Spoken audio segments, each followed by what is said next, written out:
What's up everybody? I'm Landan with LMR.com. In this video, we're going to be explaining the procedures for replacing the top weather strip on a 1992 to 1996 OBS Bronco.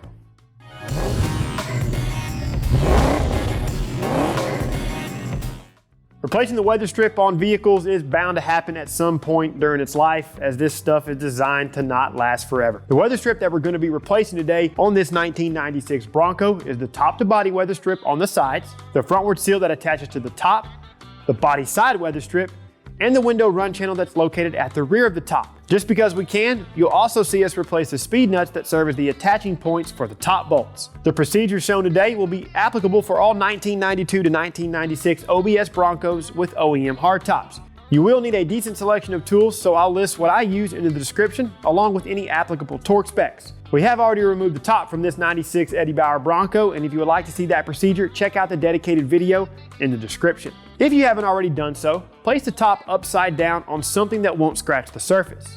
We're going to start with the top to body weather strip first. Remove the 4 Phillips head screws at the rear of the weather strip.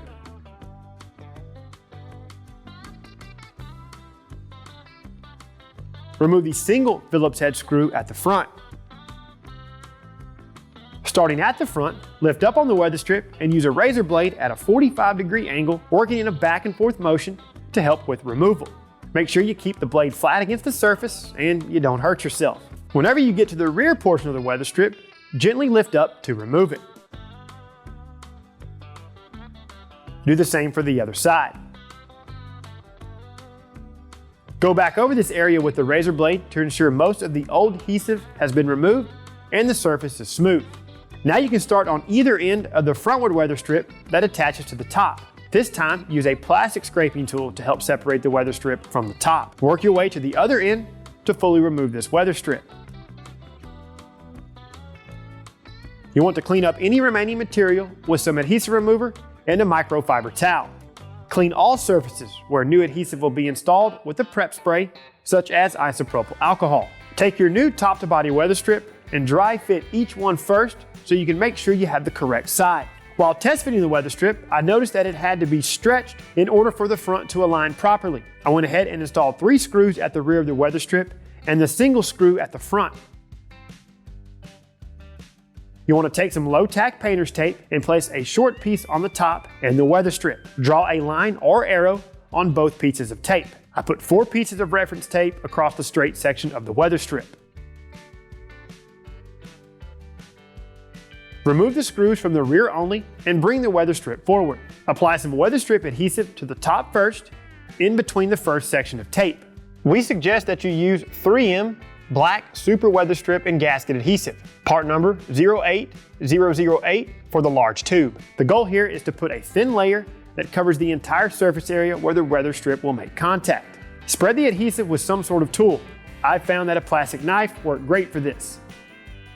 Allow the adhesive to tack up for a few minutes. You'll then want to apply some adhesive to the bottom side of the weather strip between the first section of tape. You don't have to spread this out. Pull the weather strip so that the marks on the tape align and then firmly press down on the weather strip for a minute or 2 until it creates a bind. Repeat this down the entire length of the weather strip.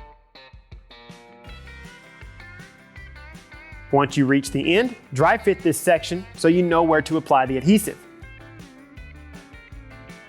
Lift up the end piece and apply adhesive to the top. Of course, allow the adhesive some time to tack and then apply adhesive to the underside of the weather strip. Align the weather strip and then quickly install all 4 of the screws. Run these down until they make contact with the weather strip and then turn them a little more until snug. Now at the front of the weather strip, go ahead and place a tape mark where the end of the weather strip is. Remove the screw and repeat the same steps for the adhesive as you've been doing. Position the weather strip into place. If it helps, use a small pick to help align the screw hole. Because of the curvature of the top, you'll need to apply pressure to this area for several minutes. Once it tacks up, you can apply some low tack painter's tape to help hold it down while you continue. Remove the pick and reinstall the screw. Go ahead and repeat these steps for the other side. Before installing the frontward top weather strip, you'll want to test fit it first. Make note of the orientation and make sure the flat section installs against the small ledge on the top. Whenever this is verified, apply some adhesive to the vertical section of the top and then stop at the joint. Spread the adhesive.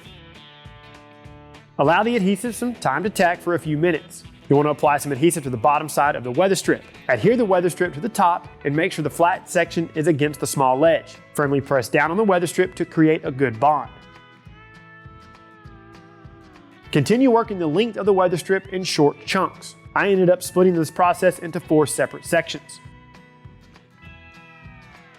Whenever you reach the other side, trim away any overhang past the ledge with a sharp razor blade.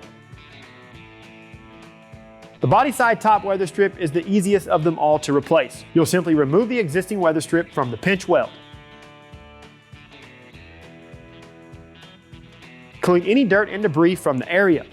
Align the new weather strip with the pinch weld and make sure that the plush side of the weather strip is facing towards the rear. Install the new weather strip over the pinch weld and ensure that it fully seats as you make your way across the vehicle. Now let's switch gears to the window run channel installed at the rear of the top. This piece of weather strip can be replaced with either the top removed or still on the vehicle. Since we already have the top removed, we're just going to go ahead and replace it. I find that the easiest way to start is to pull the weather strip out of the channel from the center. Work your way out and then carefully remove the 2 push pins. Do the same for the other side and the weather strip can be fully removed. If for some reason the push pins pulled through the weather strip, use the pry tool as leverage and carefully remove the push pins with a pair of needle nose pliers. Take this time to vacuum any debris and wipe down the channel. Dry fit the new weather strip first.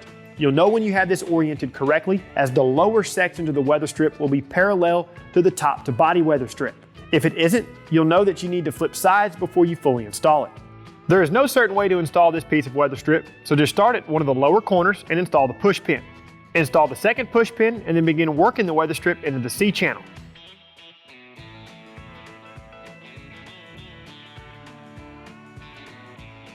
Now you can install the push pins on the other side. Take a flat plastic pry tool and carefully seat the weather strip into the C channel. Do this for both sides of the weather strip.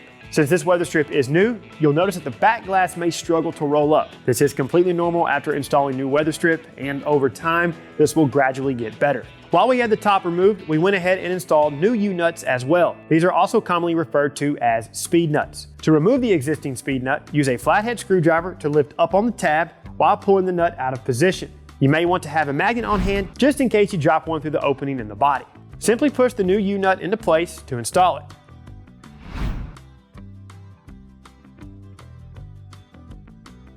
Repeat this as needed for the other U-nuts. Now you can reinstall the top back onto the Bronco. Like I mentioned at the beginning of the video, please reference the dedicated video for top removal and reinstallation in the description. After that, you're good to go. All right, folks, that's going to wrap things up on replacing the weather strip related to the top on a 1992 to 1996 OBS Bronco. Like any of our videos, we hope this one has provided you with a ton of great value. If it did, consider liking the video, subscribe to our YouTube channel, and turn on notifications. That way you don't miss a future upload. That's all we have for you today. So until we catch you in the next one, y'all know what to do for all things 1992 to 1996 OBS Bronco. Keep it right here with the real enthusiasts, LMR.com.